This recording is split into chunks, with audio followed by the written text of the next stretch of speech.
Evening, Guesty, BoroFanTV, here once again on Ask Guesty. I have Rob asking me the questions again tonight because I'm blind and I can't see what's written down. So, Rob, go for it. After Middlesbrough secured their playoff place at the weekend, how confident are you that we are on our way to the Premier League? Confident, very confident at the moment, the way we're playing. It's looking like we're going to be playing Aston Villa. Derby, we have a 3 goals difference, better goal difference than Derby. So it's looking highly like that we're going to finish 5th. So against Aston Villa, we went down to Villa Park earlier on in the season twice. We beat them in the League Cup. We drew nothing each in the league, where we lost Traore very early in the game. And we managed to hold on for a 0-0 draw, even though Villa had a man sent off the same game. It never affected the dynamics of the game. Villa just kept coming at us, and we got away with a good 0-0 draw. Here at the Riverside, they done us 1-0, which a game could have went either way. So the playoff is going to be tight, but I fancy us beating them in both games.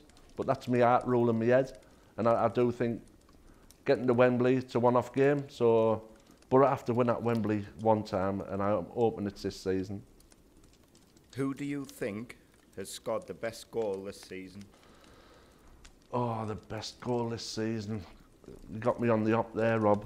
There's been a few, but I'm going to have to go for Gorgeous George's smash screamer against QPR down at Loftus Road. George was going through a bit of a sticky patch. He was getting over injuries, he was getting grief. But that QPR game, he just, like you say, he got the ball and he smashed it over into the corner flag for some reason. And everyone's calling him, and what you do that for, George? Next thing, the ball gets recycled and it ends up back at George's feet. And he just set a screamer off and it flew in. And he's never looked back since that goal, to tell you the truth. Hiya, it's Chris Coleman here. Had a rubbish few weeks, and to top it off, I've just been sacked. Have you got any advice of what I can do to cheer myself up? Chris, you should have spoken to me when you were still in the Wales job. You know, you got away with murder in the Wales job. You had 2 world-class players, especially Gareth Bale and Aaron Ramsey in the midfield. So they made you look a good manager. And what possessed you? Please tell me, what possessed you to take the Sunland job? A sinking ship, which you've even took further down there. I don't know what's going to make you feel better. I don't think anything will ever make you feel better for having that job on your CV, Chris. You know, it's your fault, and it's the fans' fault for Sunland going down into Division 1.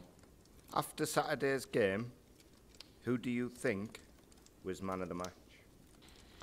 Saturday's game, man of the match has to be Johnny Howson. Besic was outstanding, but I've been saying all season how good Johnny Howson is as a footballer. But now the fans are starting to see how good he is, and finally he's bringing to the Borough, which he has took to other clubs. He's absolutely outstanding at the moment. I'd give it to Mo Besic, but the problem with Mo Besic is, his only problem, by the way, because he is outstanding, he tends to hold on to the ball a bit too long when there's other options on. But the man of the match on Saturday for me was Johnny Howson. Can you smell promotion? Like you say, the playoffs are a lottery.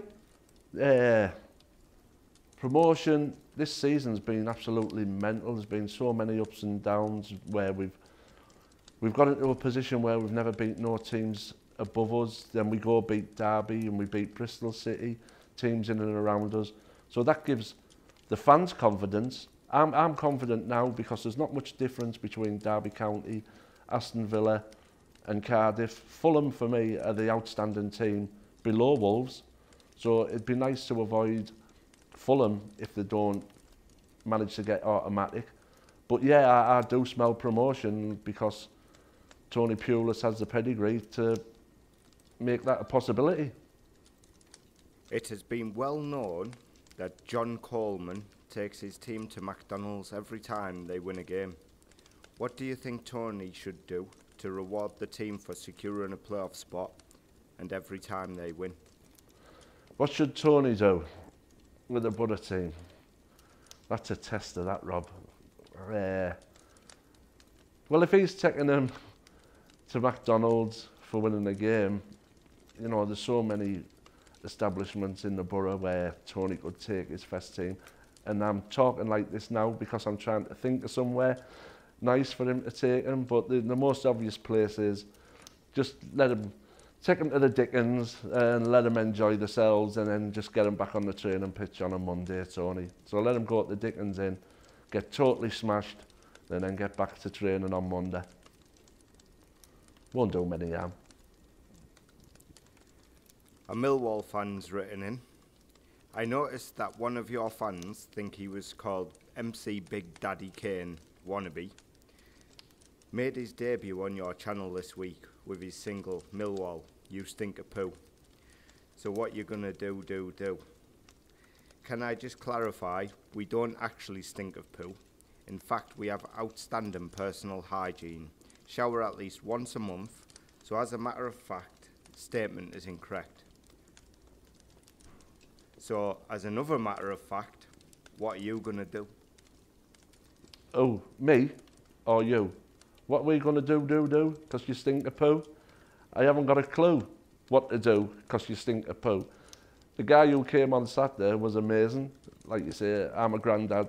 I don't know what all this MCing or freestyling means, but all I know, it made me laugh, and obviously it's got under the skin of some of you Millwall fans.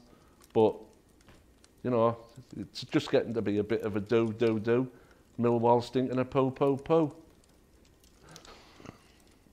Right, this has been Guesty on Ask Guesty. We'll be back again at the same time next week. Once again, go onto our Facebook, like, share and subscribe to YouTube to follow us on all formats. Good night.